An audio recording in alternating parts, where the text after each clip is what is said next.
मगर मेरे प्यारे साथियों, इंसान कितने बड़े नादान हैं। कायनात का सबसे बड़ा इम्तिहान जो हम सबको देना है, जो अल्लाह की बारगाह में देना है, उस इम्तिहान का टाइम बिल्कुल करीब आ चुका है। अल्लाह फरमाता है इक़्तरब लिन्नासि हिसाबुहुम वहुम फी गफ़लतिन मुअरिदून। मेरे बंदो, तुम कितने बड़े नादान हो, तुम कितने बड़े बेवकूफ हो, तुम कितने बड़े लापरवाह हो। तुम्हारे हिसाब का टाइम करीब आ चुका है, कयामत करीब आ चुकी है। एक एक करके कयामत की निशानियां तुम अपनी आंखों से देखते चले जा रहे हो, फिर भी तुम्हें उस हिसाब के बारे में, उस कयामत के बारे में कोई फिक्र नहीं है। तुम गाफिल पड़े हुए हो, तुम्हें अल्लाह ताला की शरीयत की कोई परवाह नहीं, तुम्हें अल्लाह के अहकाम की कोई परवाह नहीं, तुम अपना मुंह मोड़े हुए हो। तुम कितने बड़े नादान हो। वो इम्तिहान जो कयामत के दिन हमें देना है, उस इम्तिहान में फेल कौन होगा और पास कौन होगा, ये पता कैसे चलेगा मेरे भाई? उसकी निशानी क्या होगी, ये कैसे पता चलेगा ये फेल हो गया, ये पास हो गया? अल्लाह ने उसका भी जवाब कुरान में दे दिया। फअम्मा मन ऊतिया किताबहु बियमीनिहि फयक़ूलु हाउम इक़्रऊ किताबिया। जिसका नाम आमाल उसके दाहिने हाथ में, उसके सीधे हाथ में, उसके राइट हैंड में दे दिया जाएगा, वो कामयाब हो जाएगा। वो दुनिया वालों से कहेगा हाउम इक़्रऊ किताबिया, ओ लोगो ये देखो, ये है मेरी किताब, ये है मेरा नाम आमाल, ये है मेरी जिंदगी भर का कच्चा चिट्ठा। इन्नी ज़ननतु अन्नी मुलाकिन हिसाबिया। मुझे यकीन था, मुझे पता था मुझे मेरा हिसाब मिल करके रहेगा। मुझे मालूम था मेरी मेहनत बेकार नहीं जाएगी, मेरा परिश्रम व्यर्थ नहीं जाएगा।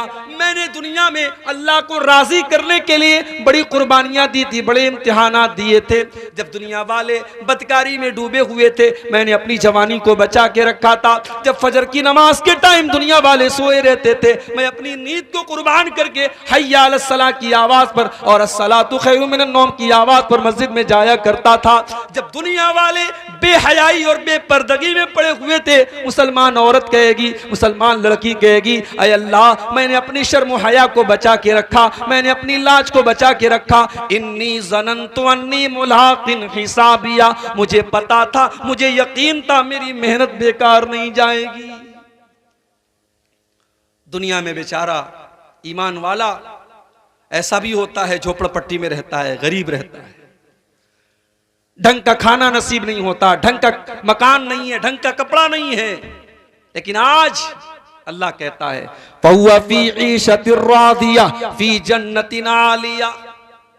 मेरे बंदे, आज तुझे बड़ी बेहतरीन जिंदगी मिलेगी, तुझे लग्जरी लाइफ मिलेगी, तुझे बेहतरीन मकान मिलेगा, तुझे तमाम नेमतें खाने पीने को मिलेंगी। तू दुनिया में हमें राजी करने के लिए तूने बहुत सारी चीजों को कुर्बान कर दिया। लेकिन मेरे बंदे, आज तेरे खाने पीने के दिन हैं। फरमाया फी जन्नतिन आलिया कुतूफुहा दानिया।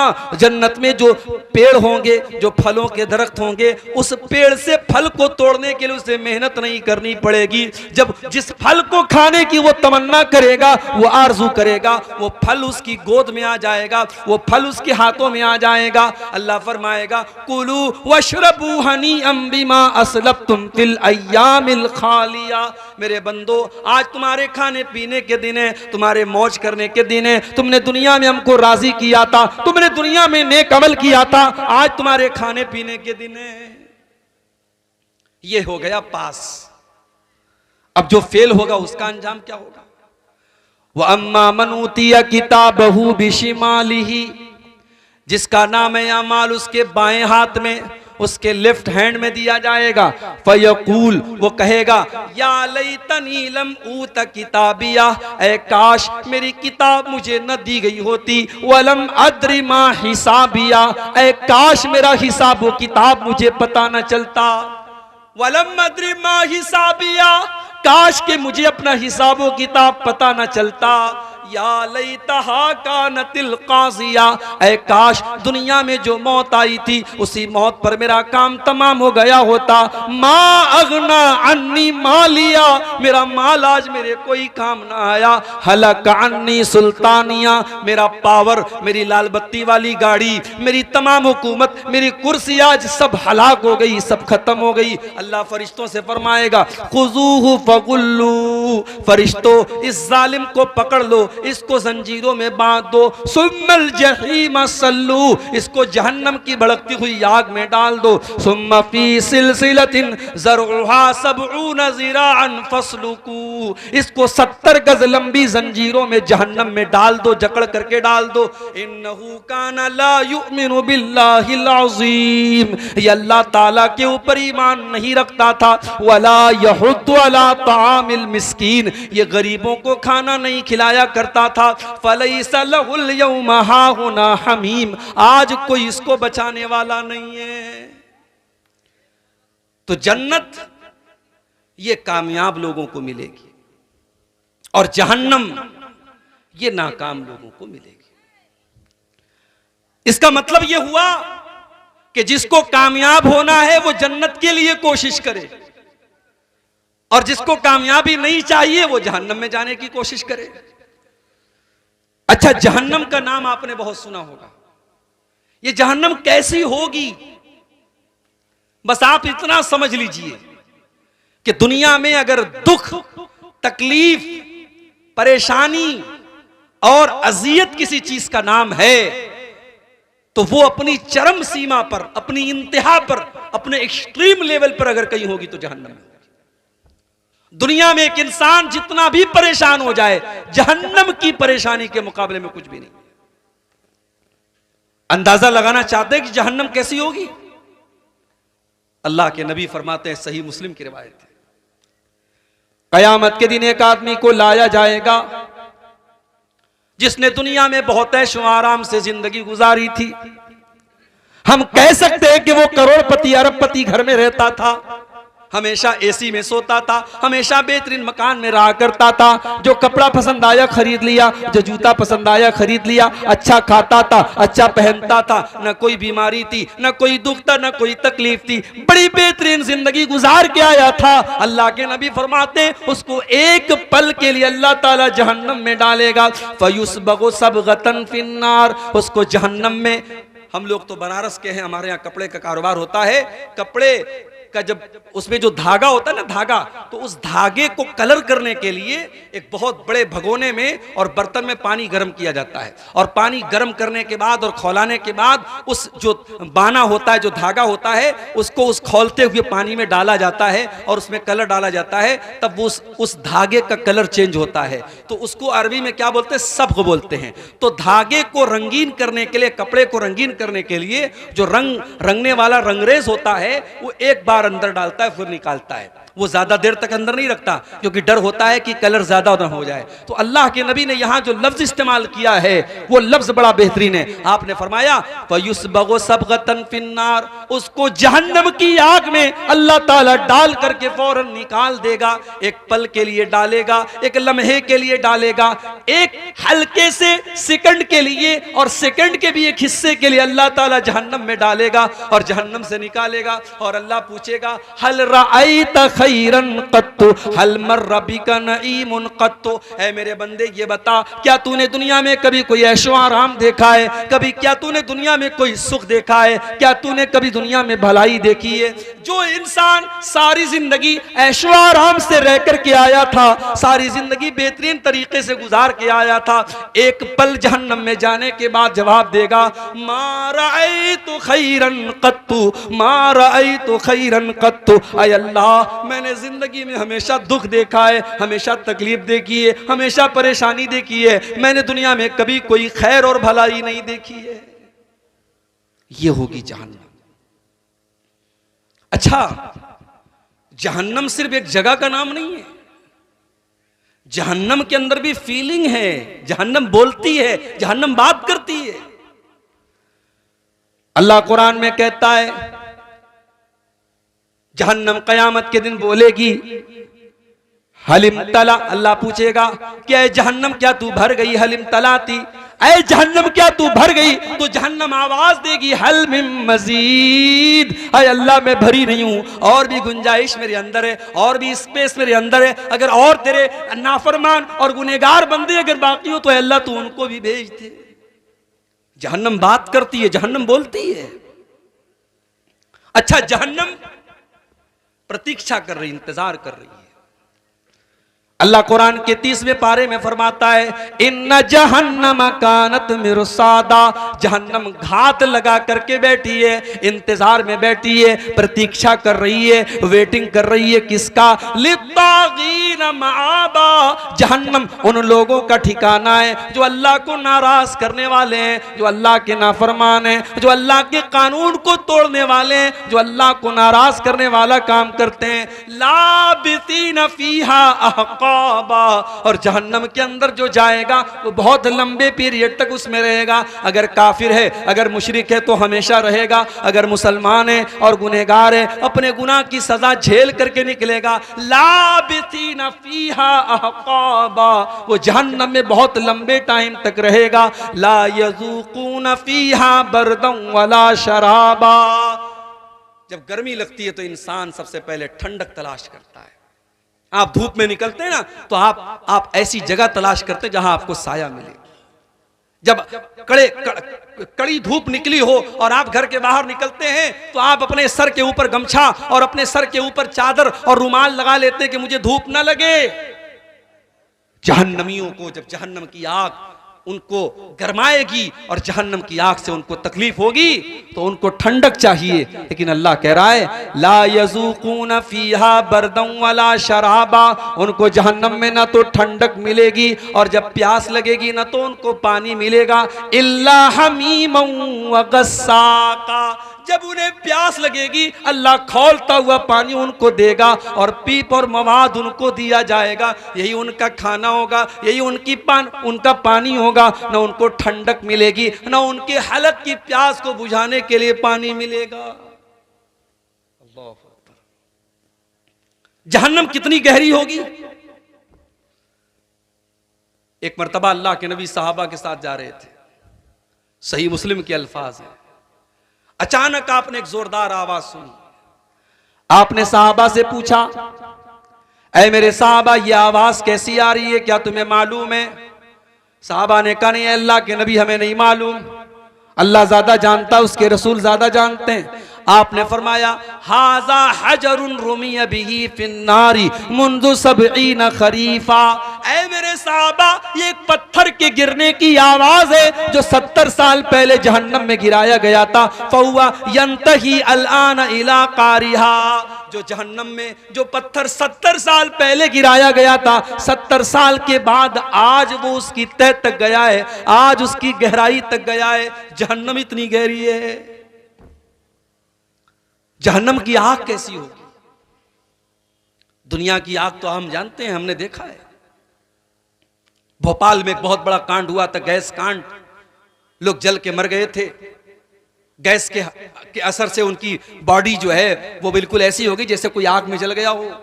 आज भी दुनिया में कहीं आग लगती है, कोई जल के मर जाए, हम उसकी डेड बॉडी देखते हैं, पूरी चमड़ी जल जाती है, तो कमजोर दिल और दिमाग का आदमी जले हुए आदमी की लाश नहीं देख सकता। दुनिया की लाश, दुनिया में इंसान अगर आग में जल जाए हम उसकी लाश को नहीं देख सकते। मेरे प्यारे साथियों, जहन्नम की आग कैसी होगी? जहन्नम की आग पेट्रोल से न जलेगी, जहन्नम की आग डीजल से न जलेगी, जहन्नम की आग केरोसिन से न जलेगी, जहन्नम की आग कोयले से न जलेगी। अल्लाह फरमाता है या अय्युहल्लज़ीना आमनू कू अनफुसकुम व अहलीकुम नारा, ऐ ईमान वालो अपने आप को और अपने परिवार को, अपने बाल बच्चों को तुम जहन्नम की आग से बचाओ। वक़ूदुहन्नासु वल हिजारा, जिसका ईंधन इंसान और पत्थर होंगे। जहन्नम की आग इंसानों से जलेगी, जहन्नम की आग पत्थरों से जलेगी। अल्लामा इब्ने कसीर लिखते हैं कि जहन्नम की आग नॉर्मल पत्थर से नहीं जलेगी, एक स्पेशल पत्थर आता है जिसको गंधक का पत्थर बोलते हैं। गंधक का पत्थर कैसा होता है? उसमें आग और ज्यादा भड़कती है। जहन्नम की आग इंसानों से जलेगी और गंधक के पत्थरों से जलेगी। अलैहा मलाइकतुन गिलाजुन शिदादुल ला यासून अल्लाह। और जहन्नम के जो चौकीदार होंगे, जहन्नम के जो निगरानी करने वाले फरिश्ते होंगे, वो बड़े सख्त होंगे, बड़े टाइट होंगे। वो किसी के साथ कोई मुरव्वत नहीं करेंगे, वो रिश्वत लेने वाले नहीं होंगे, वो कुछ ले दे करके बात खत्म करने वाले नहीं होंगे। वो तो अल्लाह ताला की वैसी मखलूक होंगे। ला यासून अल्लाह मा अमरहुम, अल्लाह ने जो हुक्म दे दिया उस हुक्म से वो ना आगे हो सकते हैं ना पीछे हो सकते हैं। वो अल्लाह के हर हुक्म की फरमा बरदारी करने वाले होंगे। ये होगी जहन्नम। अंदाजा लगाओ मेरे भाइयों, दुनिया की आग पेट्रोल और डीजल से जलती है, कोयले से जलती है।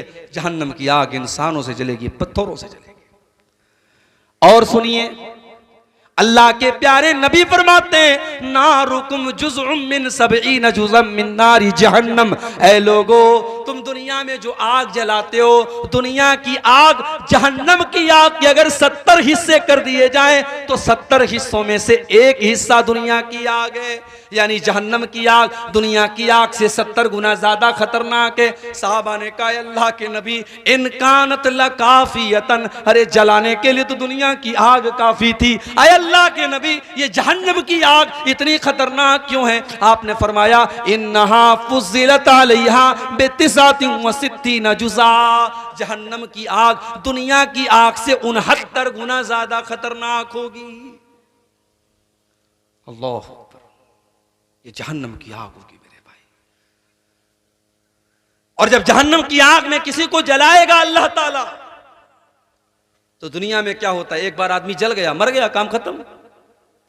जहन्नम में ऐसा नहीं होगा। इन्नल्लज़ीना कफरू बि आयातिना सौफ़ नुस्लीहिम नारा, जिन्होंने हमारी आयतों का इनकार किया हम उनको जहन्नम की आग में डालेंगे। कुल्लमा नज़िजत जुलूदुहुम बद्दलनाहुम जुलूदन गैरहा, जब एक बार उनके बदन का चमड़ी, उनके बदन की चमड़ी जल जाएगी, उनके बदन की खाल जल जाएगी, हम उनके बदन के ऊपर दूसरी चमड़ी चढ़ा देंगे। लियज़ूक़ुल अज़ाब, ताकि बार बार उस आग में जलने की तकलीफ को महसूस करें। उन्होंने बार बार अल्लाह को नाराज किया था, उन्होंने बार बार गुनाह किया था, उन्होंने बार बार अल्लाह ताला को नाराज करने वाला काम किया था। हम जहन्नम में बार बार उनको तड़पाएंगे, बार बार उनको जलने की तकलीफ देंगे। ये होगी जहन्नम। जहन्नमियों को भूख लगेगी। क्या जहन्नम में कोई फल मिलेगा, कोई फ्रूट मिलेगा? हाँ मिलेगा, एक स्पेशल फल मिलेगा जहन्नमियों को। यह फल कहां पैदा होता है? दुनिया में कहीं नहीं पैदा होता। ये फल दुनिया में कहीं पैदा नहीं होता। ये फल निकलेगा तो जहन्नम में निकलेगा। इन्नहा शजरतुन तखरुजु फी अस्लिल जहीम, ये ज़क्कूम नाम का एक फल होगा जो जहन्नम के अंदर निकलता है। तलउहा कान्नहु रुऊसुश शयातीन, जो देखने में इतना भयानक होगा कि देख करके ऐसा लगेगा जैसे शैतानों का सर है। और उसको जब जहन्नमी खाएंगे वो उनके हलक में जा करके आग की तरह जलेगा। अल्लाह फरमाता है फमालिऊन मिनहल बुतून, जहन्नमियों को उसी ज़क्कूम के दरख्त को खिलाया जाएगा, उसी के फल को वो खाएंगे, उसी से अपना पेट भरेंगे। सुम्मा इन्न लहुम अलैहा लशौबम मिन हमीम, और वो कड़वा कसैला, वो उनके हलक में गर्म करने वाला फल जब वो खाएंगे उसके ऊपर से खौलता हुआ पानी उनको पिलाया जाएगा। ये जहन्नमियों का खाना होगा। पानी कैसा होगा? वयुस्का मिम्मा इन सदीद, उनको पीप और मवाद पिलाया जाएगा। वो पीप और मवाद, हमारे बदन में कहीं अगर जख्म हो जाए और पीप आ जाए, मवाद आ जाए, हम डॉक्टर के पास जाते हैं और जब तक वो मवाद हमारे बदन से निकल ना जाए हमें चैन नहीं मिलता है। वो इतना घिनौना होता है, वो इतना बदबूदार होता है, वो इतना गंदा होता है, हम उसे देखना भी गवारा नहीं करते। जहन्नमियों को वो पीप व मवाद पिलाया जाएगा। वो प्यास के मारे तड़प रहे होंगे, यतजर्रउहु वला यकादु युसीगुहु, इतनी ज्यादा प्यास लगी होगी कि वो पीप और मवाद वो थोड़ा थोड़ा करके अपने हलक के नीचे उतारेंगे, लेकिन अपने इतना कड़वा होगा, इतना बदबूदार होगा, उसको हलक के नीचे उतार भी नहीं पाएंगे। वयातीहिल मौतु मिन कुल्ले मकान, और मौत जहन्नमियों के पास हर तरफ से आएगी। वमा हुआ बिमय्यित, मगर जहन्नमी मरेगा नहीं, मौत नहीं आएगी जहन्नम। दुनिया में मुजरिम को उम्र फांसी की सजा हो गई, मर गया मुजरिम। जहन्नम में फांसी की सजा नहीं होगी, जहन्नम में मौत नहीं आएगी। क्यों? क्योंकि जब जन्नती जन्नत में जाएंगे और जहन्नमी जहन्नम में जाएंगे, अल्लाह के प्यारे नबी फरमाते हैं सल्लल्लाहु अलैहि वसल्लम कि मौत को एक दुम्बा की शक्ल में, एक मेढा की शक्ल में लाया जाएगा और आवाज दी जाएगी, ऐ जन्नतियों पहचान लो इसको ये मौत है, ऐ जहन्नमियों पहचान लो इसको ये मौत है। फयुज़बहु, और मौत को ज़बाह कर दिया जाएगा, मौत के गले पर छुरी फेर दी जाएगी, मौत को मौत आ जाएगी, मौत खत्म। उसके बाद आवाज दी जाएगी, या अहलल जन्नति खुलूदुन ला मौत, ऐ जन्नतियों अब जन्नत में हमेशा रहना है, अब मौत आने वाली नहीं है। या अहलन नारि खुलूदुन ला मौत, ऐ जहन्नमियों अब जहन्नम में हमेशा रहना है, अब मौत आने वाली नहीं है। यानी ये सोचिए मेरे भाई, ये एक वक्त ऐसा आता है ना, इंसान जब तकलीफ में होता है तो सोचता है यार मौत आ जाए तो सुकून मिल जाए। जहन्नमियों को वो सुकून भी नहीं मिलेगा, मौत नहीं आएगी उनको। कुरान करीम में अल्लाह फरमाता है, वनादौ या मालिकु लियक़्दि अलैना रब्बुका क़ाल इन्नकुम माकिसून। जहन्नमी जब अल्लाह के अजाब से परेशान हो जाएंगे तो जहन्नम के दारोगा से कहेंगे, जहन्नम के दारोगा का नाम क्या होगा? मालिक। जन्नत के दारोगा का नाम रिजवान और जहन्नम के दारोगा का नाम मालिक। ये याद कर लीजिए, जनरल नॉलेज की बात बता रहा हूं। तो जहन्नमी कहेंगे कि ऐ मालिक, ऐ जहन्नम के दारोगा, लियक़्ज़ि अलैना रब्बुका, अपने रब से कह दे हमारा फैसला कर दे। क़ाला इन्नकुम माकितून, अल्लाह फरमाएगा ऐ फरिश्तों बता दो, इन जहन्नमियों को बता दो तुम्हें मौत आने वाली नहीं है, तुम्हें जहन्नम में हमेशा रहना है। ये होगी जहन्नम, खाना ये होगा, पानी ये होगा। दुनिया की जेल में हम देखते हैं, जेल में जो कैदी होते हैं उनका कपड़ा अलग होता है। जहन्नम भी तो एक जेल है अल्लाह ताला की। जहन्नम के कैदियों की सजा क्या, उनका कपड़ा कैसा होगा, उनकी ड्रेस कैसी होगी? अल्लाह ने फरमाया फल्लज़ीना कफ़रू क़ुत्तियत लहुम सियाबुम मिन नार, उन काफिरों के लिए, उन जहन्नमियों के लिए आग के कपड़े काटे जाएंगे। आए अल्लाह, हमने कॉटन के कपड़े देखे, हमने सूती कपड़े देखे, हमने ऊन के कपड़े देखे, हमने आज तक आग का कपड़ा न देखा। अल्लाह फरमाता है मेरे बंदो, जहन्नम बड़ी अजीबो गरीब जगह होगी। फल्लज़ीना कफ़रू क़ुत्तियत लहुम सियाबुम मिन नार, हम जहन्नमियों को आग का कपड़ा पहनाएंगे। अल्लाह, आग का कपड़ा। अच्छा, बिछौना कैसा होगा? भाई दुनिया की जेल में कुछ ना कुछ तो बिछाने के लिए होता है, चटाई ही सही, दरी ही सही, टाट ही सही। जहन्नम का बिछौना क्या होगा, जहन्नम का ओढ़ना क्या होगा? फरमाया लहुम मिन जहन्नम मिहादुम व मिन फौक़िहिम गवाश, जहन्नमियों को जहन्नम की आग का बिछौना दिया जाएगा और जहन्नम की आग का ओढ़ना दिया जाएगा। ओढ़ना भी आग का, बिछौना भी आग का और कपड़ा भी आग का। मेरे प्यारे साथियों, हम इमेजिन नहीं कर सकते, हम तसव्वुर नहीं कर सकते, हम सोच नहीं सकते कि जहन्नम में कितनी अज़ियत और कितनी तकलीफ होगी।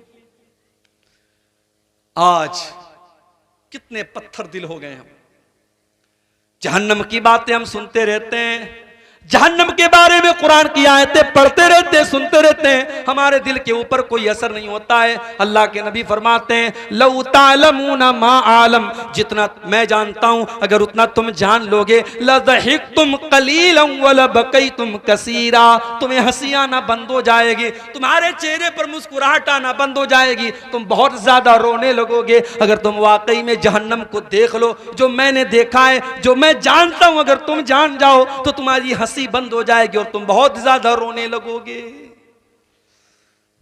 अगर हकीकत में जहन्नम के अजाब को हमें दिखा दिया जाए तो मेरे भाइयों हमारी हंसी बंद हो जाएगी।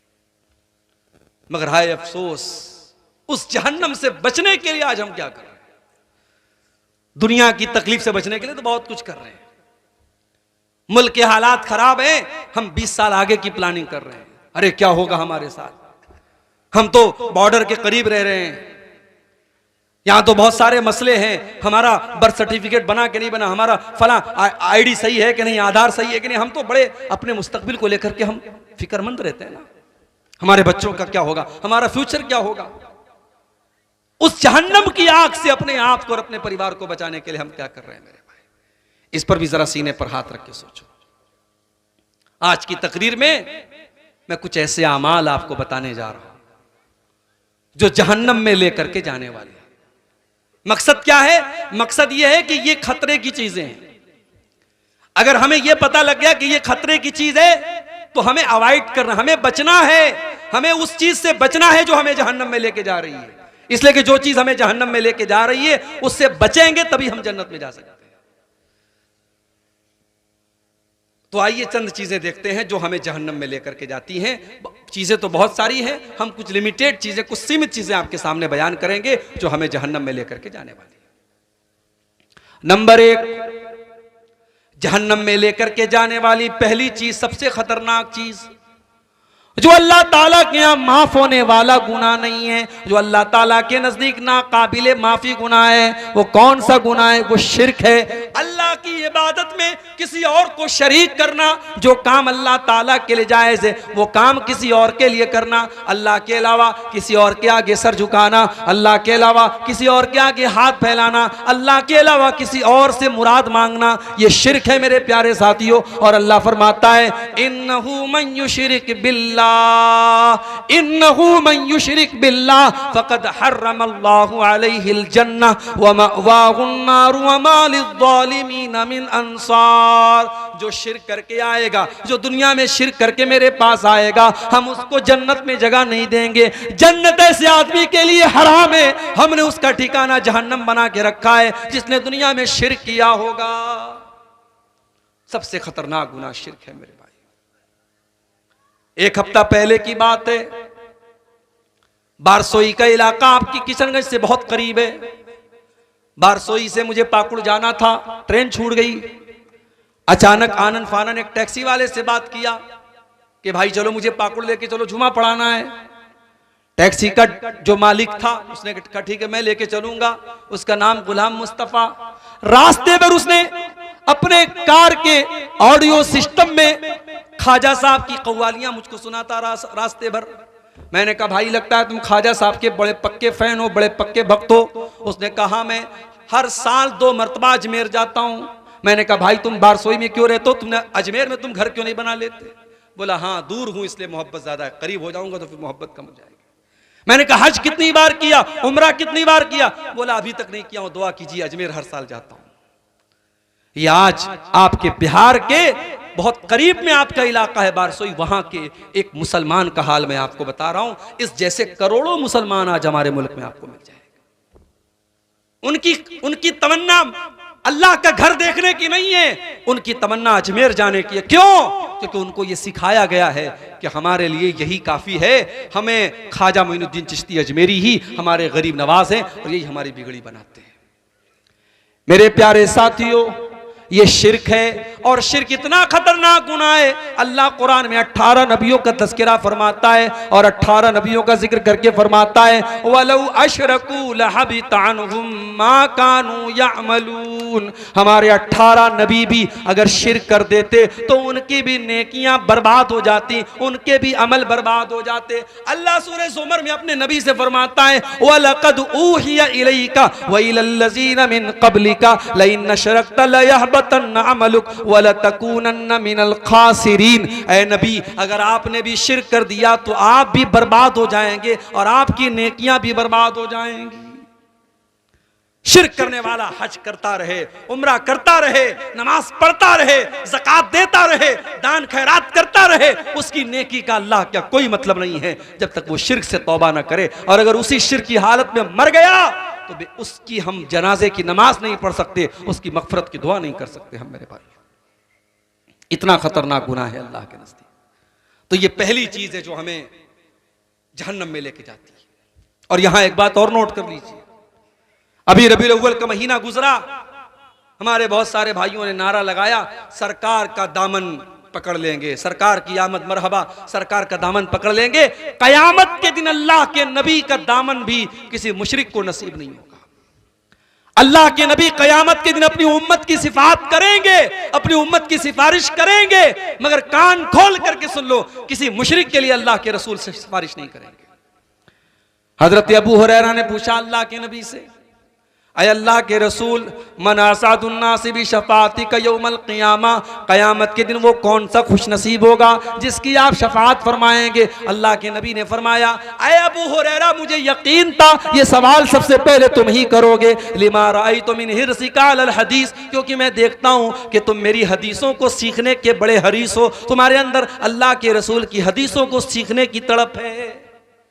आज इस पर भी हमें गौर करने की जरूरत है। हम अहले हदीस हैं अल्हम्दुलिल्लाह, मगर ये तड़प हमारे अंदर है कि नहीं? अल्लाह के रसूल की हदीसों को सीखने की तड़प है कि नहीं?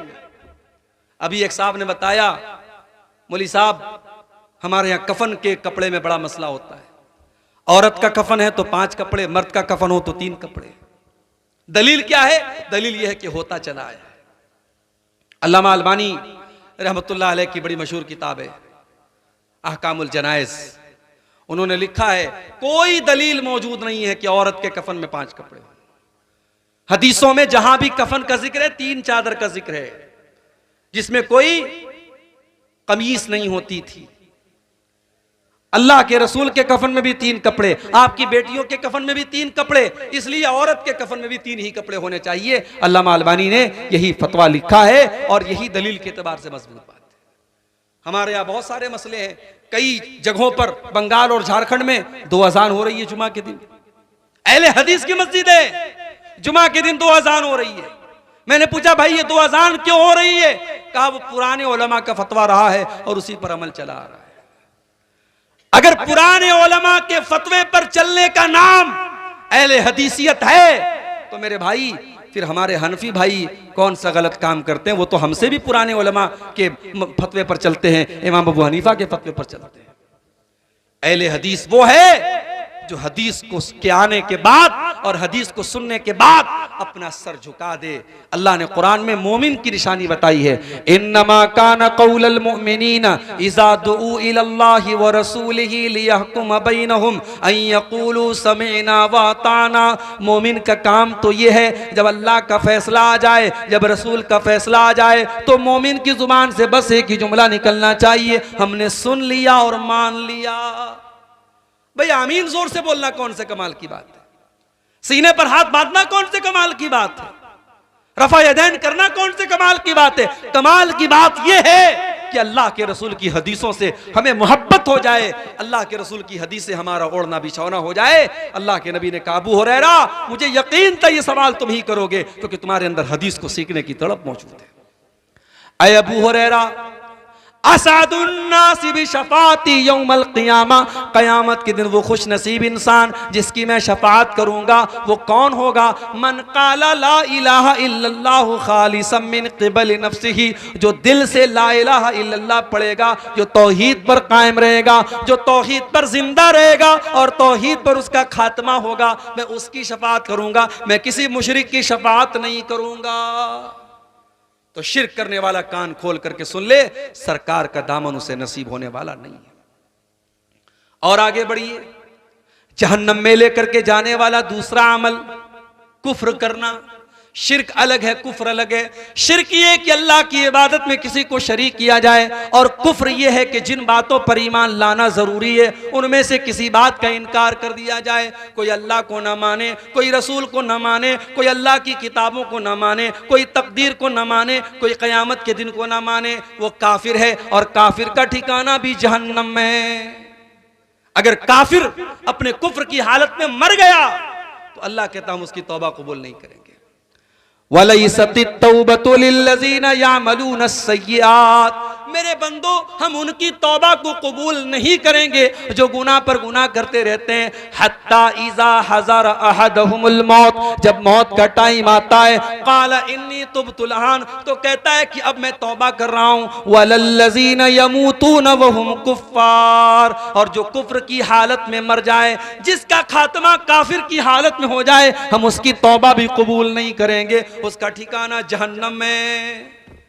तो कुफ्र अगर कोई करता है उसका ठिकाना भी जहन्नम है।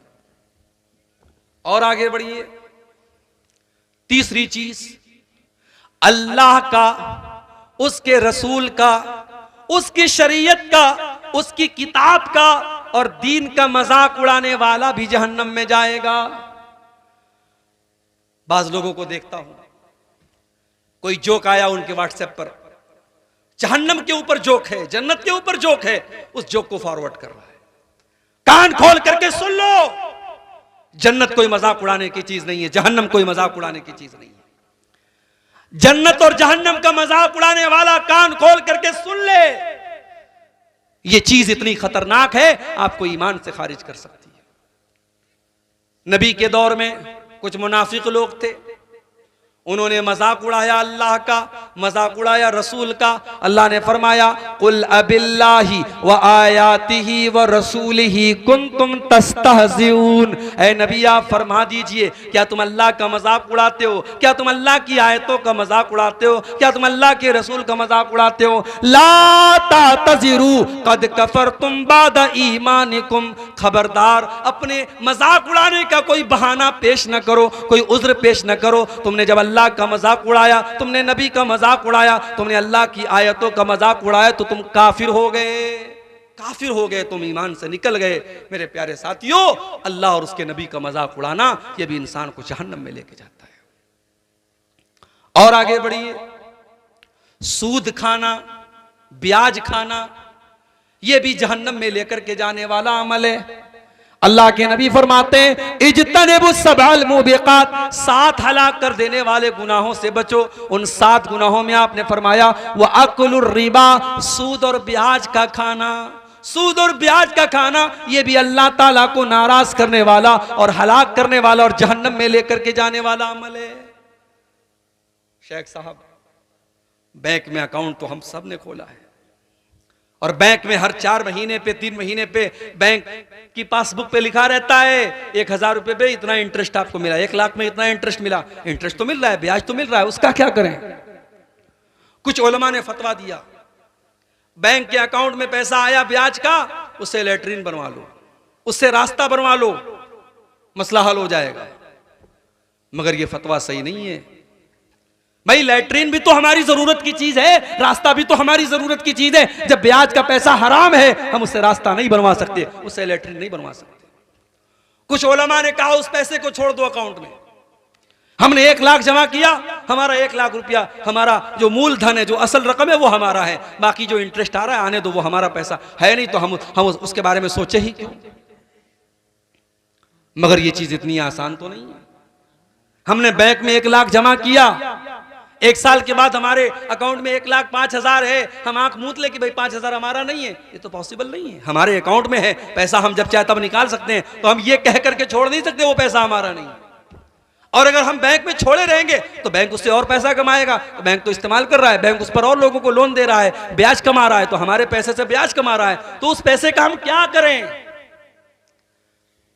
इस बारे में जो मुनासिब फतवा मालूम होता है वो ये है कि उस पैसे को हम निकालेंगे, अपने यूज में नहीं लाएंगे। हमारे लिए हराम है वो पैसा, ब्याज का पैसा हराम है, मदरसे में नहीं देंगे हराम है, मस्जिद में नहीं देंगे हराम है। उसको किसी गरीब, चाहे मुसलमान हो चाहे गैर मुस्लिम हो, जो मोहताज है, जरूरतमंद है, दवा इलाज के लिए किसी को जरूरत है, कोई बेकसूर जेल में सड़ रहा है, उसके केस के लिए जरूरत है, वहां हम वो पैसा देंगे। अब अगर किसी को यह शक हो रहा है जब ब्याज का पैसा है हम नहीं इस्तेमाल कर सकते, उसके लिए कैसे जायज हो गया, तो भाई मैं बता रहा हूं कैसे जायज हो गया। एक आदमी गरीब है, वो लोगों से ज़कात लेता है। उस गरीब आदमी ने अब्दुल गफ्फार साहब को दावत दी कि मौलाना मेरे घर पे आपकी एक दिन दावत है, वो गरीब आदमी है, ज़कात लेता है, उसने दावत दी या उसने मुझे कोई तोहफा दिया, वो तोहफा मेरे लिए जायज के ना जायज? जायज है, उसके लिए ज़कात है, मेरे लिए ज़कात नहीं है। मिल्कियत चेंज हो गई तो अब वो हुक्म नहीं रहा, उसके लिए वो ज़कात थी, मेरे लिए वो ज़कात नहीं है। तो ब्याज की रकम हमारे लिए ब्याज थी, हमने बतौर मदद उसको दे दिया, उसके लिए इस्तेमाल करना हराम नहीं है। मगर हाँ, यहाँ ये बात याद रहे, उसके ऊपर कोई सवाब की उम्मीद नहीं रखना चाहिए, उस पर ना कोई सवाब मिलेगा। बस मकसद ये कि वो पैसा वेस्ट ना हो, वो पैसा ज़ाय ना हो, पैसा इस्तेमाल हो जाए। तो ब्याज का खाना बहुत बड़ा गुनाह है मेरे भाई। और अल्लाह के नबी ने तो यहां तक फरमाया, सही मुस्लिम की हदीस है, लान अल्लाहु आकिल रिबा व मुकिलहु, ब्याज खाने वाले पर अल्लाह की लानत, ब्याज खिलाने वाले पर अल्लाह की लानत, व कातिबहु, ब्याज की गवाही लिखने वाले पर, व शाहिदही, और ब्याज की गवाही देने वाले पर अल्लाह की लानत हो। और आपने ये भी फरमाया सब बराबर है, ब्याज का लेने देने वाला दोनों बराबर हैं। हमारे यहां इतने बेगैरत हम हो गए, आज कितने मुसलमान हैं ब्याज पर दूसरे मुसलमान भाई को कर्जा देते हैं, चंद पैसे के लिए, चंद टके के लिए अपने मुसलमान भाई को वो ब्याज पर पैसा देते हैं। याद रखो मेरे भाई, इतना बड़ा गुनाह है ये ब्याज खाना और कमाना। अल्लाह ने कुरान में अल्लाह और उसके रसूल से जंग करने के बराबर इसको करार दिया है। और हदीस में अल्लाह के नबी ने फरमाया कि सूद और ब्याज के 70 से ज्यादा दर्जे हैं, जिसमें सबसे हल्का दर्जा यह है कि इंसान अपनी सगी मां के साथ ज़िना करे।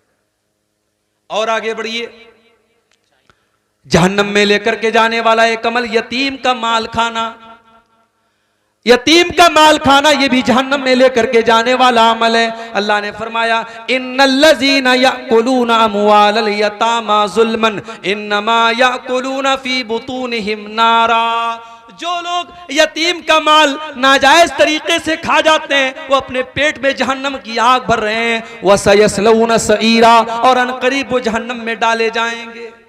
अच्छा, यतीम का माल खाने वाला हराम खोर है, और इमाम साहब का पैसा खाने वाला। मस्जिद के इमाम की तनख्वाह कितनी है आपके गांव में? अगर आज पूछा जाए, सर्वे किया जाए, तो शायद सर शर्म से झुक जाएगा। अभी कानपुर में, उत्तर प्रदेश के कानपुर में गांव में एक मस्जिद के इमाम ने खुदकुशी कर ली, सुसाइड कर लिया। इमाम साहब के कमरे में लोग गए, दरवाजा खोला तो सामने पंखे पर इमाम साहब की लाश लटक रही थी। पता लगाया गया कि इमाम साहब ने ये कदम क्यों उठाया, वो तो मौलवी थे, आलिम थे, उनको क्या पता नहीं था कि खुदकुशी करना हराम काम है। पता ये चला 5,000 रुपया तनख्वाह थी इमाम साहब की।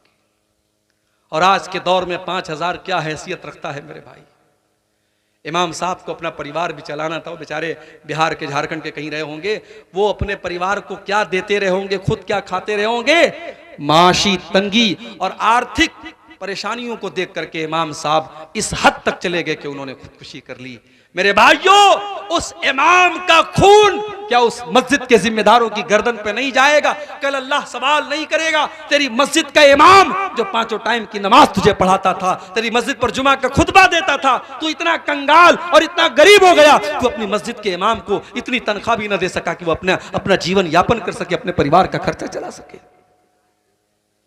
मेरे भाइयों, एक मामूली मजदूर, मजदूरी करने वाले मजदूर की भी कम से कम रोजाना की जो उसकी पगार होती है, जो उसका रोजाना का मेहनताना होता है, कम से कम 400-500 रुपया होता है। और आज 5-5 हजार में, 6-6 हजार में मस्जिदों में इमामत करवाई जा रही है।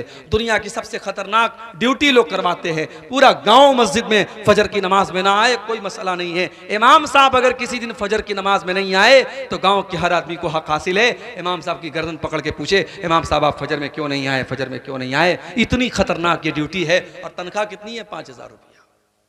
शर्म आनी चाहिए हमें और आपको। और मैंने एक मर्तबा तकरीर में यह भी कहा था कि हर आदमी चाहता है अपने परिवार के साथ रहे, हर बच्चा चाहता है अपने बाप के साथ रहे, हर बीवी चाहती है अपने शौहर के साथ रहे। ये कौम इस कदर गिर चुकी है, इसने अपनी मस्जिदों के इमामों को और अपने मदरसे के टीचरों को हमेशा उनकी फैमिली से दूर रखा।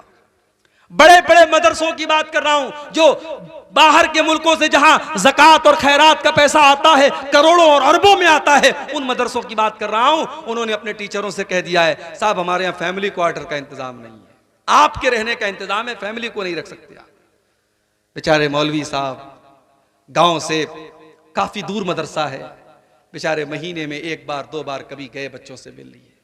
बाप जिंदा है, बच्चे बाप के बगैर पल रहे हैं। शौहर जिंदा है, बीवी शौहर के बगैर रह रही है। मेरे भाइयों, जिस कौम ने अपने आलिमों को जीते जी उनके बच्चों को यतीम बना दिया, उनकी औरतों को बेवा बना दिया, उस कौम को अल्लाह का हिसाब देना पड़ेगा। तुमने अपने आलिमों पर यह जुल्म क्यों किया है? हर मस्जिद के इमाम के लिए फैमिली क्वार्टर का इंतजाम होना चाहिए। हर मदरसे के टीचर के लिए फैमिली क्वार्टर का इंतजाम होना चाहिए। अगर यतीम का माल खाने वाला हरामखोर है और यतीम का माल खाने वाला जहन्नम में जाएगा, उस आलिम और उस मौलवी और उस कुरान के पढ़ने पढ़ाने वाले कारी और हाफिज का हक मारने वाला भी अपने अंजाम की खैर मनाए। इसलिए कि कुरान पढ़ने पढ़ाने वाला कोई मामूली आदमी नहीं होता। मेरे प्यारे साथियों, खैरुकुम मन तअल्लमल कुरान व अल्लमहु, अल्लाह के नबी फरमाते हैं कि तुम में सबसे बेहतरीन इंसान वो है जो कुरान को पढ़ता है और कुरान को पढ़ाता है। और आगे बढ़िए, यतीम का माल खाने वाला भी जहन्नम में जाएगा। जिना करने वाला, बदकारी करने वाला, हराम तरीके से अपने जिस्म की ख्वाहिशात को पूरा करने वाला भी जहन्नम में जाएगा। वला तक़रबुज़ ज़िना इन्नहु काना फ़ाहिशतन व साअ सबीला। अल्लाह ने फरमाया कि ऐ मेरे बंदो, तुम ज़िना के करीब भी न जाना। ये नहीं फरमाया ज़िना मत करो, कहा कि ज़िना के करीब भी न जाना। रेलवे पटरी के पास लिखा रहता है दूर रहिए, बहुत सुपर फास्ट गाड़ी जाने वाली है, रेलवे पटरी से दूर रहिए। कहीं करंट और खतरे का निशान रहता है तो दूर से लिखा रहता है बड़े बड़े अक्षरों में कि ये खतरे की चीज है, इससे दूर रहिए। अल्लाह ने कहा ज़िना समाज के लिए और सोसाइटी के लिए बहुत बड़ा खतरा है। वला तक़रबुज़ ज़िना, ज़िना के करीब भी न जाना। इन्नहु काना फ़ाहिशतन व साअ सबीला, ये बड़ा ही गंदा काम और बड़ा ही बुरा रास्ता है। हमने क्या किया? हमने ये कर दिया साहब, शादी होगी तो 3 लाख रुपया 4 लाख रुपया जहेज की डिमांड होगी। अभी एक साहब बताने लगे कटिहार में मुझे कि एक मौलाना साहब थे, उनकी शादी का टाइम आया, किसी ने कहा मौलाना साहब आप तो मौलाना हैं, आप तो जहेज मत दीजिए। बोले अपनी बहन को मैंने 3 लाख रुपया दिया, मैंने दिया है तो लूं क्यों ना, मैंने दिया है तो मैं लूंगा भी। ये सोच एक मौलाना साहब की थी। ये पूरा शेरशाहबादी बिरादरी का इलाका, ये पूरा सीमांचल का इलाका, कितने गरीब बाप हैं, बेटियां जवान हो चुकी हैं, मजदूरी करते हैं, शादी का टाइम आता है, लड़के वाले डिमांड करते हैं, बाप जमीन जायदाद का कागज गिरवी रख करके लोन लेता है, बैंक से पैसा लेता है, कर्जा लेता है, अपना खून बेच करके अपनी बेटी के जहेज का इंतजाम करता है। मेरे प्यारे साथियों, जिस समाज में निकाह को इतना मुश्किल कर दिया जाए, उस समाज में जिना अगर आसान हो गया है तो कोई हैरत की बात नहीं है। मेरे नबी ने जिना को मुश्किल बनाया था, मेरे इस्लाम ने जिना को मुश्किल बनाया था। इतना मुश्किल बना दिया, अगर कुंवारा लड़का जिना करे, कुंवारी लड़की जिना करे तो कुरान कहता है अज़्ज़ानियतु वज़्ज़ानी फजलिदू कुल्ल वाहिदिन मिनहुमा मिअत जल्दा। जिना करने वाले मर्दों को और जिना करने वाली औरतों को 100 कोड़े की सजा दे दो। 100 कोड़े की सजा जानी को दी जाएगी अगर वो कुंवारा है, और ये 100 कोड़े की सजा भी किसी बंद कमरे में नहीं दी जाएगी। अल्लाह ने फरमाया वल यशहद अज़ाबहुमा ताइफतुम मिनल मोमिनीन, पब्लिक प्लेस में, सार्वजनिक स्थल पर सबके सामने दी जाएगी ताकि दुनिया देख ले जानी की सजा क्या है। और अगर जिना करने वाला शादीशुदा है, विवाहित है, ऑलरेडी उसकी बीवी है, ऑलरेडी उसका शौहर है, अगर शादीशुदा मर्द और औरत जिना करे तो इस्लाम तो इतनी कठोर सजा बताता है कि उसको रज्म किया जाए। फांसी नहीं दी जाएगी, गर्दन नहीं मारी जाएगी, उसको रज्म किया जाएगा। रज्म का मतलब क्या होता है? रज्म का मतलब पत्थरों से मार मार के खत्म किया जाएगा। और आज लोग कहते हैं साहब इस्लाम में बड़ी खराब ये सजा है, इस्लाम में ये बड़ी खराब सजा है, इतनी कठोर सजा नहीं देनी चाहिए। मगर मुझे याद आता है राज ठाकरे का स्टेटमेंट आया था जब दिल्ली में एक कांड हुआ था और चलती बस में रात में एक लड़की के साथ रेप हुआ था और पूरे भारत में मीडिया में उस वक्त बहुत वो मामला उछला था। तो उस वक्त राज ठाकरे का बयान आया था कि रेप केस खत्म हो जाएंगे अगर हम वो सजा दे दें तो इस्लाम देता है पत्थरों से मार मार के खत्म कर दिया जाए, सजाए मौत दे दी जाए। मेरे प्यारे साथियों, लेकिन यहाँ एक बात और नोट कर लीजिए, भारत का कानून और हमारा संविधान ये कहता है अगर मर्द और औरत आपस की सहमति से अगर ताल्लुक बनाते हैं और आपस की सहमति से अगर ज़िना करते हैं तो उसमें कुछ भी अपराध नहीं है, उसमें कोई गैर कानूनी काम नहीं है। कितने होटल्स हैं जो अलाउ करते हैं इस तरीके के जोड़ों को जो बगैर शादीशुदा है, वो कहते हैं हमारे होटल में आप आ सकते हैं। इस हिंदुस्तानी कानून में, हमारे भारत के लॉ में ये कोई अपराध नहीं है, मगर इस्लाम के लॉ में और इस्लाम के कानून में अगर कोई मर्द और औरत शादीशुदा नहीं है, एक दूसरे के निकाह में नहीं है और एक दूसरे से अगर वो बदकारी करते हैं, चाहे वो आपस की सहमति से ही करते हो, वो ज़िना माना जाएगा। और ये ज़िना इतना खतरनाक गुनाह है मेरे प्यारे साथियों कि अल्लाह के नबी जब एक मर्तबा आपने फजर की नमाज पढ़ाई और आपकी आदत थी फजर की नमाज के बाद आप सहाबा से कहते थे तुमने अगर कोई ख्वाब देखा हो तो तुम बयान करो। कभी सहाबा अपना ख्वाब बयान करते थे, कभी अल्लाह के नबी अपना ख्वाब बयान करते थे। एक मर्तबा अल्लाह के नबी ने कहा मैंने ख्वाब देखा कि दो फरिश्ते आए और मुझे लेके गए और मैंने मुख्तलिफ चीज़ों का मंजर देखा। मैंने एक जगह देखा एक तंदूर है और तंदूर के अंदर आग जल रही है और मैंने झांक के देखा नंगे मर्द और नंगी औरतें नजर आई और उनके नीचे से उनकी शर्मगाह की तरफ से आग के शोले उनकी शर्मगाह के अंदर जा रहे हैं, उनकी बॉडी के अंदर जा रहे हैं और वो चिल्ला रहे हैं, वो चीख रहे हैं। मैंने फरिश्तों से पूछा ये कौन लोग हैं? फरिश्तों ने कहा रुक जाइए अभी हम बताते हैं। थोड़ी देर के बाद फरिश्तों ने बताया हाउलाई ज़ुनात व ज़वानी, ऐ अल्लाह के नबी ये ज़िनाकार मर्द हैं, ये ज़िनाकार औरत हैं जिन्होंने अपनी शर्मगाहों का गलत इस्तेमाल किया था, जिन्होंने अपनी ख्वाहिशात का गलत इस्तेमाल किया था। जहन्नम के अंदर उनको अलग से यह अजाब दिया जाएगा कि जहन्नम की आग उसी शर्मगाह में उनके दाखिल होगी जिस शर्मगाह के जरिए उन्होंने ये गलत काम किया था। मेरे प्यारे साथियों, आज अपनी नौजवान नस्ल को अगर ज़िना और बदकारी से बचाना है, अल्लाह के वास्ते निकाह आसान कर दो, निकाह को आसान करो। ये बारात का सिस्टम, ये जहेज का सिस्टम, ये बिरादरीवाद की शर्त, ये सारी शर्तें खत्म करो। एक शर्त हो, लड़की दीनदार होनी चाहिए, लड़का दीनदार होना चाहिए। ये शर्त अगर लगा दी जाए कि दीनदार लड़की मिली हम शादी कर लेंगे, हम एक पैसा जहेज नहीं लेंगे, ये लड़के वाले जिस दिन तय कर लें, लड़के की माँ जिस दिन तय कर ले, अगर एक लड़का इस पूरे जलसे में, पूरे प्रोग्राम में बैठा हुआ एक नौजवान ये तय कर ले कि मैं अपनी शादी में जहेज नहीं लूंगा, उसका बाप तय कर ले, उसकी माँ तय कर ले, एक परिवार बच जाएगा, एक गरीब की बेटी बच जाएगी। वो हराम तरीके से पैसा कमा करके अपनी बेटी के जहेज का इंतजाम नहीं करेगा। मेरे प्यारे साथियों, आज इन रस्म और रिवाज ने निकाह को मुश्किल और ज़िना को आसान बना दिया। और मुझे अल्लाह के नबी की वो हदीस याद आती है, आपने फरमाया था इज़ा खतब इलैकुम मिम्मन तरज़ौन दीनहु व खुल्क़हु, जब तुम्हारी लड़कियों के लिए अच्छे घर का और दीनदार लड़के का रिश्ता मिल जाए तो अपनी लड़की की शादी ऐसे लड़के के साथ कर दो। अगर ऐसा नहीं करोगे, तुम जहेज के चक्कर में पड़ोगे, तुम बिरादरीवाद के चक्कर में पड़ोगे, तुम अपने रस्म रिवाज के चक्कर में पड़ोगे। अगर ऐसा नहीं करोगे तो जमीन में बहुत बड़ा फितना और फसाद फैल जाएगा, और वो फितना और फसाद आज अपनी आंखों से हम देख रहे हैं। तो ज़िना ये भी बहुत खतरनाक गुनाह है जो जहन्नम की तरफ लेके जाता है। और आगे बढ़िए, जहन्नम में लेकर के जाने वाला एक और गुनाह, अपनी जिम्मेदारी को सही तरीके से ना निभाना। आपको अल्लाह ताला ने अगर किसी चीज की जिम्मेदारी दी, पावर दिया, इख्तियार दिया, अपने पावर का अगर आपने गलत इस्तेमाल किया तो ये गुनाह भी आपको जहन्नम में लेकर के जाएगा।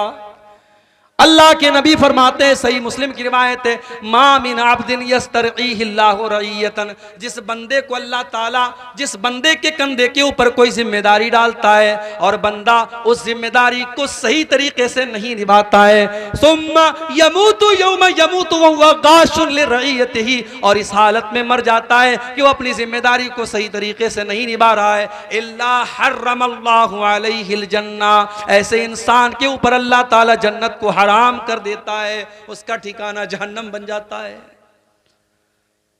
मैं जान रहा हूं रात ज्यादा हो रही है, धीरे धीरे अब आप हजरात का सब्र और बर्दाश्त का मादा जवाब दे रहा है, मगर ये बड़ी अहम बातें हैं मेरे भाइयों। मैं चाहता हूं, मैं इधर उधर की कोई बात नहीं बयान करूंगा, जहन्नम में लेकर के जाने वाली चंद चीजें और बयान करूंगा, बात खत्म करूंगा। ये जो पॉइंट मैं बयान कर रहा हूं इस पर थोड़ा सा आप तवज्जो दीजिए। अल्लाह के नबी ने कहा जो जिम्मेदारी आपके कंधे पर डाली जाए, अगर आपने जिम्मेदारी को नहीं निभाया तो जन्नत हराम हो जाएगी। अब जरा हम सब गौर करें, हम में से जो लोग किसी लड़की के बाप हैं, किसी लड़के के बाप हैं, कोई औरत किसी लड़की की माँ है, जाहिर है माँ का होना ये भी जिम्मेदारी है, बाप का होना ये भी जिम्मेदारी है, औलाद भी हमारे कंधे पर एक जिम्मेदारी है। हमारी औलाद अगर गलत रास्ते पर जा रही है, अगर बेटियां गलत रास्ते पर जा रही हैं, बेटे गलत रास्ते पर जा रहे हैं और बाप अपनी आंखों से देख रहा है और बाप अपने बेटे को बचाने के लिए कोई काम नहीं कर रहा है और माँ अपनी बेटी को बचाने के लिए कोई काम नहीं कर रही है, इसका मतलब कि वो अपनी जिम्मेदारी को सही तरीके से नहीं निभा रही है। और अल्लाह के नबी क्या फरमा रहे हैं, अगर उसी हालत में आपकी मौत हो गई और आपने बाप होने का फर्ज न निभाया, आपने मां होने का फर्ज नहीं निभाया, इल्ला हर्रमल्लाहु अलैहिल जन्ना, ऐसे इंसान के ऊपर जन्नत हराम हो जाएगी। आज तो बड़ा आपस में झगड़ा चलता है गांव में। मैंने कई गांव देखा मुसलमान की आबादी ज्यादा है, गांव का प्रधान और गांव का मुखिया मुसलमान होता था, मगर जब इलेक्शन आया इधर एक मुसलमान खड़ा हो गया, उधर दूसरा मुसलमान खड़ा हो गया, उधर तीसरा मुसलमान खड़ा हो गया। एक प्रधानी के इलेक्शन में और एक मुखिया के इलेक्शन में 3-4 मुसलमान खड़े हो गए। नतीजा ये निकला कि जो सीट हर साल मुसलमान लेके जाता था, इस साल किसी गैर मुस्लिम के हाथ में चली गई। क्यों? क्योंकि मुसलमान आपस में लड़ पड़े। हम ओहदे और कुर्सी के लिए लड़ पड़ते हैं। जमीयतों के चुनाव में हम देखते हैं बड़े गठजोड़ होते हैं, मस्जिद के मुतवल्ली और मदरसे की मैनेजमेंट की कमेटी में बड़े गठजोड़ होते हैं। मेरे भाइयों, अगर ये ओहदा और कुर्सी और इख्तिदार जिसकी लालच में इंसान आज कितने हाथ पैर मारता है, अगर उसको ये पता चल जाए कि कितनी बड़ी जिम्मेदारी है ये ओहदा और कितनी बड़ी जिम्मेदारी है ये इख्तिदार और कुर्सी, तो शायद इंसान उसको लेना कभी गवारा नहीं करेगा। ये आपके कंधे पर, अगर आप किसी ओहदे पर हैं, ये ओहदा आपके कंधे पर अल्लाह की तरफ से एक जिम्मेदारी है, एक अमानत है। और अगर इस अमानत में आपने खयानत की है, अल्लाह के नबी फरमा रहे हैं उसी हालत में अगर मर गए, इल्ला हर्रमल्लाहु अलैहिल जन्ना, उस इंसान के ऊपर जन्नत हराम हो जाएगी। और आगे बढ़िए, तकब्बुर करने वाला भी जहन्नम में जाएगा। अब तकब्बुर और अहंकार और घमंड, चाहे दौलत का हो, चाहे शोहरत का हो, चाहे नाम का हो, चाहे इल्म का हो, किसी भी तरीके का तकब्बुर अगर है, तकब्बुर इंसान को जहन्नम में लेके जाएगा। अल्लाह के नबी फरमाते हैं, ला यदखुलुल जन्नत मन काना फी क़ल्बिही मिस्क़ालु ज़र्रतिन मिनल किब्र, जिसके दिल में जर्रा बराबर भी तकब्बुर और घमंड होगा, वो जन्नत में नहीं जाएगा। एक और हदीस में आपने फरमाया कि क्या मैं तुमको उन लोगों के बारे में न बता दूं जो जहन्नम में जाने वाले हैं? साहबा ने कहा, अल्लाह के नबी जरूर बताइए। आपने फरमाया, कुल्लु उतुल्लिन जवाजिम मुस्तकबिर, हर वो इंसान जहन्नम में जाएगा जो अक्खड़ हो, जो घमंडी हो, जो बदजुबान हो। ये 3 चीजें अगर किसी के अंदर पाई जाती, एक तो अक्खड़ है, जिद्दी है, और दूसरे बदजुबान है, और तीसरे घमंडी है, ये 3 चीजें अगर किसी के अंदर है, वो जहन्नम में जाएगा। तकब्बुर करना ये फिरौन की निशानी है, तकब्बुर करना अबू जहल की निशानी है, तकब्बुर करना इब्लीस की निशानी है, तकब्बुर करना कारून की निशानी है। मेरे नबी और नबी के सहाबा हमेशा तकब्बुर से दूर रहे। अल्लाह के नबी हमेशा लोगों के साथ घुल मिल करके रहे। कभी आपने अपने लिए प्रोटोकॉल नहीं बनाया, कभी आपके दरवाजे पर कोई दरबान नहीं खड़ा हुआ, कभी आपने अपने लिए लोगों को खड़ा होने का हुक्म नहीं दिया। तो तकब्बुर न करो मेरे प्यारे साथियों, तकब्बुर से अपने आप को बचाओ। और तकब्बुर का अपोजिट क्या है? तवाज़ु। अपने आप को छोटा बना के रखो, अपने आप को हकीर समझो, अपने आप को मामूली समझो। और जिस दिन आपने अपने अंदर तवाज़ो पैदा कर ली, अल्लाह के नबी फरमाते हैं, मन तवाज़ा लिल्लाहि रफ़अहुल्लाह, जिसने अल्लाह के लिए अपने अंदर तवाज़ो पैदा कर लिया, अपने आप को छोटा बना लिया, अल्लाह उसको और ऊंचा कर देगा और बुलंद कर देगा। और आगे बढ़िए, जहन्नम में लेकर के जाने वाली एक और चीज है एहसान जताना। किसी के साथ आपने कोई नेकी कर दी, भलाई कर दी, अब एहसान जता रहे हैं, उसको जलील कर रहे हैं, उसको बता रहे हैं मैंने तेरे साथ बहुत बड़ा एहसान किया था। अल्लाह के नबी फरमाते हैं, सलासतुन ला यदखुलूनल जन्नह, 3 लोग ऐसे हैं जो जन्नत में नहीं जाएंगे। अल मन्नान, एहसान जताने वाला, वल आक, रिश्ता काटने वाला, व मुदमिनुल खम्र, और शराब का आदी इंसान, जिसको शराब की लत लग जाए, जो शराब का आदी हो जाए, ऐसा इंसान जन्नत में नहीं जाएगा। इसी तरीके से मेरे भाइयों, एक और चीज है जो हमें और आपको जहन्नम में लेके जा सकती है, अल्लाह हमारी हिफाजत करे, और वो चीज है बेगैरती। लड़की आपकी, बहन आपकी, बीवी आपकी, बेटी आपकी, अगर वो ऐसे कपड़े पहन करके मार्केट में जा रही है जो बेहयाई वाला कपड़ा है, वो चेहरा खोल के जा रही है, वो जिस्म दिखा के जा रही है, और बाप के चेहरे पर कोई शिकन नहीं, भाई को कोई फर्क नहीं पड़ता और शौहर को कोई फर्क नहीं पड़ता, उसकी बीवी बेपर्दगी कर रही है, उसकी बहन बेपर्दगी कर रही है, अल्लाह के नबी फरमाते हैं 3 लोग ऐसे हैं, तीन लोग ऐसे हैं कयामत के दिन अल्लाह ताला उनकी तरफ देखेगा भी नहीं, उनसे बातचीत भी नहीं करेगा, उनको गुनाहों से पाक भी नहीं करेगा। उन तीन लोगों में अल्लाह के नबी सबसे पहले कहते हैं अल-आक़ु लिवालिदैहि, अपने माँ बाप से रिश्ता काटने वाला। मेरे भाई, किसी भी रिश्तेदार से रिश्ता काटना हराम है, मगर माँ बाप से रिश्ता काटने वाला बहुत बड़ा गुनहगार है। माँ गलत हो तब भी रिश्ता मत तोड़ो, बाप गलत हो तब भी रिश्ता मत तोड़ो। मैं ये नहीं कहता बाप गलत नहीं हो सकता, बाप गलत हो सकता है, माँ गलत हो सकती है, मगर आप अपना फर्ज निभाइए। माँ का दर्जा माँ को देते रहिए, बाप का दर्जा बाप को देते रहिए, उनसे कभी रिश्ता मत तोड़िए। मेरे भाइयों, जो एहसान माँ ने किया है आप चुका नहीं सकते, जो एहसान बाप ने किया है आप चुका नहीं सकते। माँ ने 9 महीने पेट में रखा है, खून जिगर आपको पिलाया है, अपनी जिंदगी कुर्बान की है आपके लिए, बाप ने खून पसीना एक करके आपको चलना सिखाया है। माँ बाप के साथ कभी रिश्ता न तोड़ो। अल्लाह के नबी कहते हैं ऐसे इंसान की तरफ अल्लाह ताला क़यामत के दिन देखेगा भी नहीं। नंबर 2, वल मरअतुल मुतरज्जिला, और मर्दों की नकल करने वाली, मर्दों को कॉपी करने वाली औरत, जिसका कपड़ा मर्दों के जैसा हो, जिसकी चाल ढाल मर्दों के जैसी हो। और नंबर 3, अद्दयूस अल्लज़ी युक़िर्रु फ़ी अहलिहिल खुबुस, वो बेगैरत आदमी, वो बदतमीज आदमी जिसके घर में बेगैरती हो रही हो, जिसके घर में बेहयाई हो रही हो और उसको कोई फर्क ना पड़ रहा हो, ऐसे बेगैरत इंसान की तरफ भी अल्लाह ताला क़यामत के दिन नहीं देखेगा। और आगे बढ़िए, कता रहमी करना, रिश्तों को काटना, भाई का भाई से रिश्ता तोड़ लेना, चचा का भतीजे से रिश्ता तोड़ लेना, बाप का बेटे से रिश्ता तोड़ लेना, ये रिश्ते हमने नहीं बनाए हैं। अल्लाह ने हमें किसी का बेटा बनाया है, अल्लाह ने हमें किसी का भाई बनाया है। जब रिश्ते हमारे अपने बनाए हुए नहीं हैं तो रिश्तों को तोड़ने का भी हमें और आपको कोई अधिकार नहीं है। अल्लाह के नबी फरमाते हैं ला यदखुलुल जन्नत कातिउन, रिश्ता तोड़ने वाला जन्नत में नहीं जाएगा, यानी जहन्नम में जाएगा। यहां तक आपने फरमाया अगर कोई आपका रिश्तेदार आपके साथ अच्छा सलूक नहीं करता है, आपके साथ बुरा सलूक करता है, आपसे रिश्ता तोड़ने की कोशिश करता है, अल्लाह के नबी फरमाते हैं सिल मन कताक, तब भी आप रिश्ता जोड़ने की कोशिश कीजिए। आप अपनी तरफ से रिश्ता मत तोड़िए, रिश्ता मत काटिए।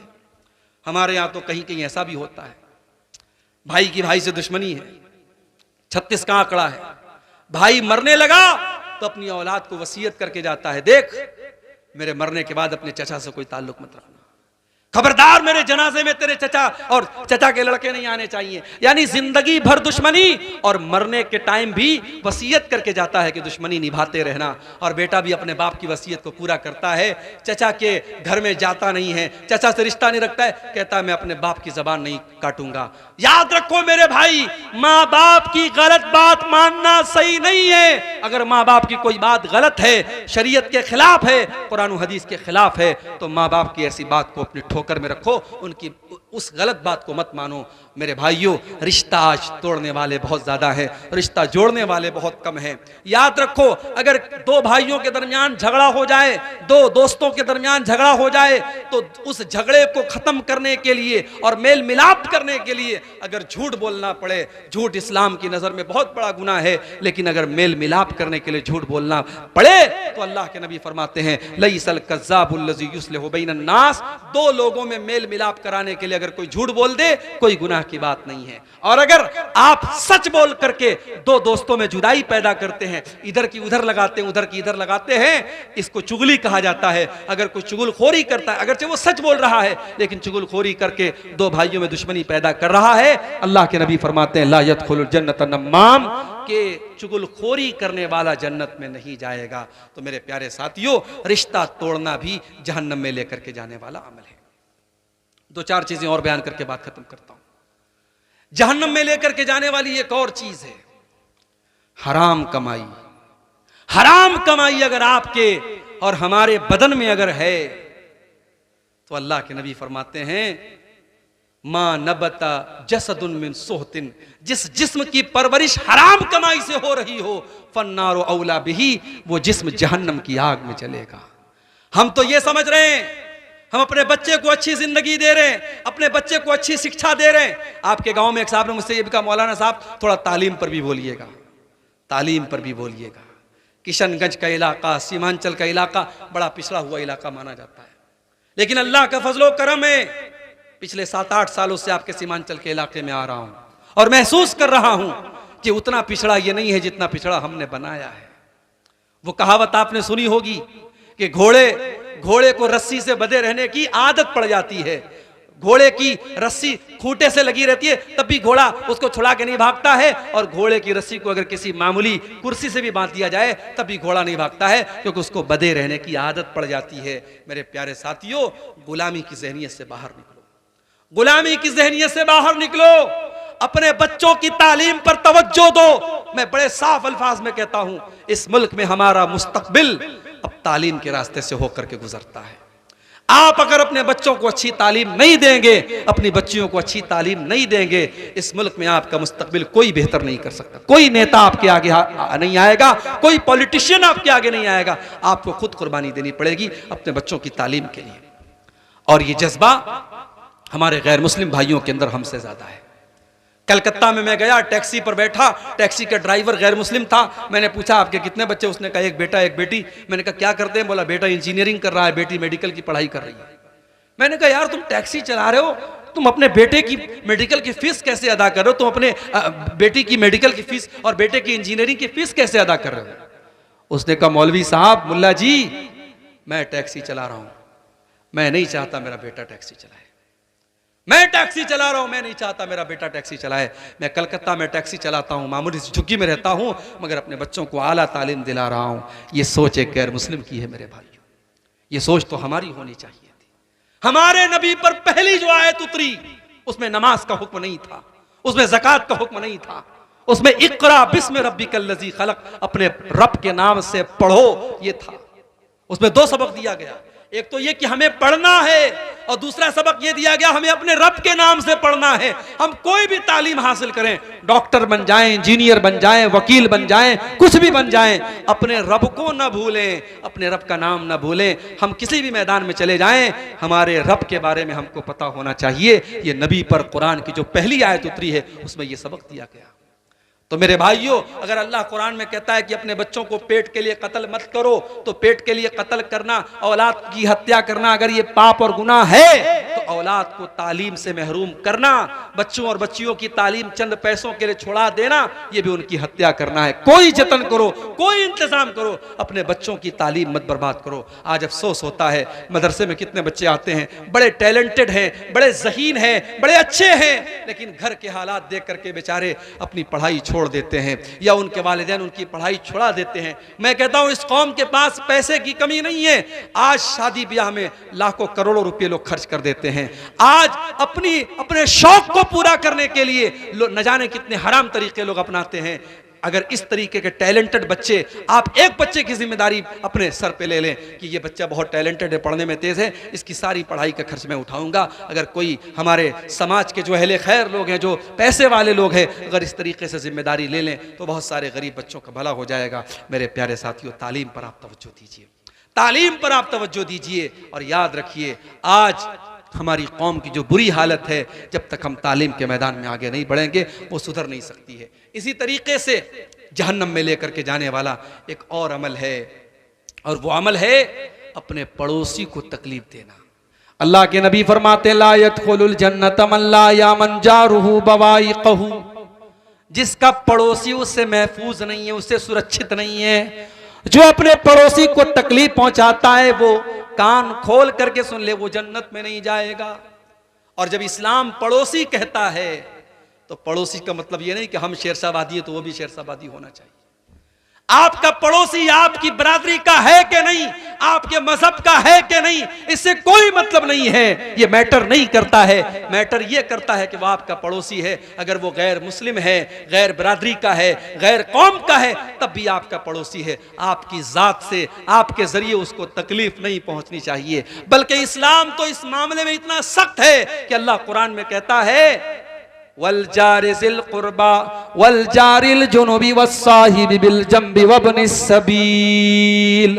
तुम बस में सफर कर रहे हो, तुम ट्रेन में सफर कर रहे हो, तुम फ्लाइट में सफर कर रहे हो, तुम्हारे बगल में जो आदमी बैठा हुआ है वो भी तुम्हारा पड़ोसी है, वो भी तुम्हारा रफीके सफर है, वो भी तुम्हारा हम सफर है। अपने हम सफर को भी तुम तकलीफ न पहुंचाना, उसके साथ भलाई करना, उसके साथ अच्छा सलूक करना, अपनी जात से उसका भला करना। ये एक मुसलमान का किरदार होना चाहिए। पड़ोसी को तकलीफ देने वाला कान खोल करके सुन ले, वो जहन्नम में जाएगा, जन्नत में नहीं जाएगा। इसी तरीके से मेरे प्यारे साथियों, जहन्नम में लेकर के जाने वाली दो चीजें और बयान करके बात खत्म करता हूं। वो औरत जो बेहयाई वाले कपड़े पहनती है, और अब तो ये फर्क करना मुश्किल हो गया।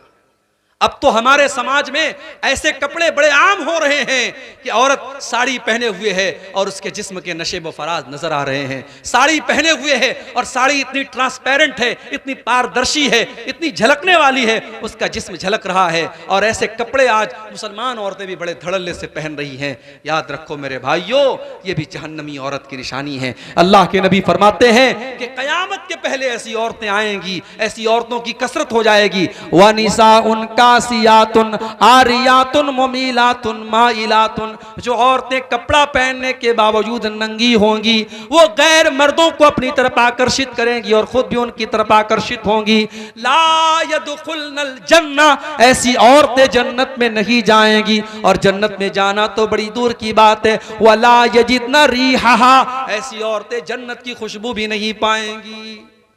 12 बजे मैं आपके जलसे में आ रहा था, देखा बाजार लगा हुआ है, दुकानें लगी हैं, बहुत सारी औरतें वहां शॉपिंग कर रही हैं। भाई जलसे में किस लिए आई हो तुम? कंगन खरीदने आई हो, चूड़ी खरीदने आई हो, जेवर खरीदने आई हो? शर्म आनी चाहिए। जवान जवान लड़कियां हैं, सज संवर करके बेहतरीन कपड़े पहन करके जलसे में आ रही हैं। गलत है ये तमाम चीजें, हमें और आपको इस पर कंट्रोल करना चाहिए। बाप कहां चला गया, मां कहां चली गई? 70 साल की मां बेचारी पर्दे में आ रही है, सादा और सिंपल कपड़े पहन के आ रही है। 18 साल की उसकी बेटी सज संवर के मेकअप करके खुशबू में बस करके आ रही है। ये सही नहीं है मेरे प्यारे साथियों। अल्लाह के नबी ने तो यहां तक फरमाया, अगर कोई औरत खुशबू लगा करके मस्जिद में आती है नमाज पढ़ने के लिए, अल्लाह के नबी ने फरमाया उसकी नमाज कबूल नहीं होगी। उस औरत की नमाज कबूल नहीं होगी जब तक वो वापस जाकर के गुस्ल न करे। कौन सा गुस्ल? गुस्ले जनाबत। जो औरत नापाक होती है और जो गुस्ल करती है, वो गुस्ल करके अपने बदन से खुशबू का असर खत्म न करे और फिर आकर के मस्जिद में नमाज न पढ़े, तब तक उसकी मस्जिद की नमाज कबूल नहीं होती। इतना खतरनाक मामला है। तो औरतें जो बेहयाई करेंगी, औरत का जन्नत में जाना बहुत आसान है और जहन्नम में जाना भी बहुत आसान है। औरत बेहयाई करे, बेपर्दगी करे, जहन्नम में बड़ी आसानी से चली जाएगी। और जन्नत में जाना है, औरत 4 काम कर ले, सिर्फ 4 काम कर ले, औरत जन्नत में चली जाएगी। इज़ा सल्लतिल मरअतु खम्सहा व सामत शारहा व हफिजत फरजहा व अताअत ज़ौजहा, 5 टाइम की नमाज की पाबंदी करे, रमज़ान का रोज़ा रखे, शौहर की इताअत करे और अपनी इज्जत व आबरू की हिफाजत करे। ये 4 काम जो औरत कर ले, अल्लाह के नबी फरमाते हैं दखलत मिन अब्वाबिल जन्नति शात, वो जन्नत के जिस दरवाजे से चाहे जन्नत में जा सकती है। और आखिरी चीज जो बयान करके मैं बात खत्म करूंगा, जहन्नम में लेकर के जाने वाली एक और चीज है, और उसका ताल्लुक हमारे बूढ़े लोगों से। समाज में जब एक मुसलमान बूढ़ा होता है, 70 साल का, 60 साल का होता है, उसकी एक वैल्यू होती है। अल्लाह के नबी ने फरमाया कि एक बूढ़े मुसलमान का एहतराम करना अल्लाह का एहतराम करना अल्लाह का के एहतराम में शामिल है कि बूढ़े मुसलमान का एहतराम किया जाए। लेकिन अगर कोई बूढ़ा मुसलमान 70 साल का, 60 साल का बूढ़ा अपनी सफेद दाढ़ी को काले खिजाब से काला कर रहा है, अपने बुढ़ापे को छिपाने की कोशिश कर रहा है, ऐसे बूढ़े के बारे में अल्लाह के नबी फरमाते हैं यकूनु फी आखिरिज़ ज़मानी कौमुन यख्ज़िबूना बिस्सवादी, आखिरी जमाने में कयामत के पहले ऐसे लोग आएंगे जो अपने सफेद दाढ़ी को और सफेद बाल को काले रंग से डाई करेंगे, अपनी दाढ़ी और सर के बाल को काले रंग से वो डाई करेंगे। कहवासिलिल हमाम, कबूतर के सीने की तरह। जैसे कबूतर का जो सीना होता है, वो सीने के पास का हिस्सा काला और बाकी सफेद होता है, व्हाइट होता है। उस बूढ़े इंसान के बारे में अल्लाह के नबी फरमा रहे हैं जो अपने सफेद बालों को काले रंग से डाई करता है, ला यरीहून राइहतल जन्ना, वो जन्नत की खुशबू भी नहीं पा सकते। मेरे नौजवान साथियों और मेरे बुजुर्गों, अगर चेहरे और सर के बाल अगर जो है वो सफेद हो भी रहे हैं, आप मेहंदी लगा सकते हैं। आप मेहंदी के जैसा कलर लगा सकते हैं, लेकिन ब्लैक कलर लगाना, काला कलर लगाना ये जायज़ नहीं है। अल्लाह के नबी ने हराम करार दिया है और उसको जन्नत में न जाने की निशानी करार दिया है। ये चंद बातें थी जो जहन्नम में लेकर के जाने वाली हैं। मैंने दलाइल की रोशनी में आपके सामने बात रखी है। अल्लाह से दुआ करते हैं रब्बुल आलमीन हम सबको बता तो दिया, मैंने बता दिया। जी जी जी।